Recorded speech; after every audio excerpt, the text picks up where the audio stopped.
মিশরের ভূমিতে একসময় এমন এক শাসন ব্যবস্থা কায়েম হয়েছিল যেখানে জুলুমই ছিল আইন। ফেরাউন নিজেকে সর্বশক্তিমান মনে করত।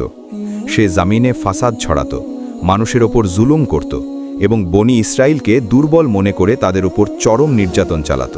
তার অন্তরে আল্লাহর কোনো ভয় ছিল না, বরং অহংকারে সে এতটাই অন্ধ হয়ে গিয়েছিল যে নিজেকেই বড় বলে ভাবত। তার কওমও ছিল বিভ্রান্ত। তারা ফিরাউনের অনুসরণে সত্যকে অস্বীকার করত। আল্লাহর নিদর্শন তাদের সামনে থাকলেও তারা চোখ বন্ধ করে রেখেছিল। 2. নবীর আগমন ও দাওয়াত।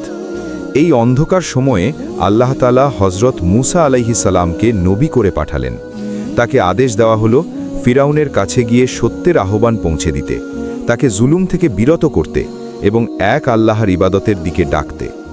হযরত মুসা আলাইহিস সালাম দৃঢ় বিশ্বাস ও পূর্ণ আস্থা নিয়ে ফিরাউনের দরবারে উপস্থিত হলেন। তিনি স্পষ্টভাবে বললেন, তিনি আল্লাহর পক্ষ থেকে প্রেরিত রসূল।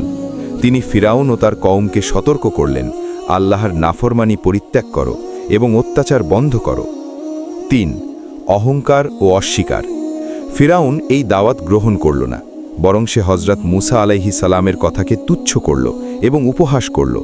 তার অহংকার তাকে অন্ধ করে দিয়েছিল। সে নিজেকে বড় মনে করত এবং আল্লাহর নিদর্শন অস্বীকার করত। তার কওমও তার অনুসরণে সত্যকে প্রত্যাখ্যান করল। তারা জানত যা বলা হচ্ছে তা সত্য, তবুও তারা অস্বীকার করল। বস্তুত তাদের অন্তর কঠিন হয়ে গিয়েছিল।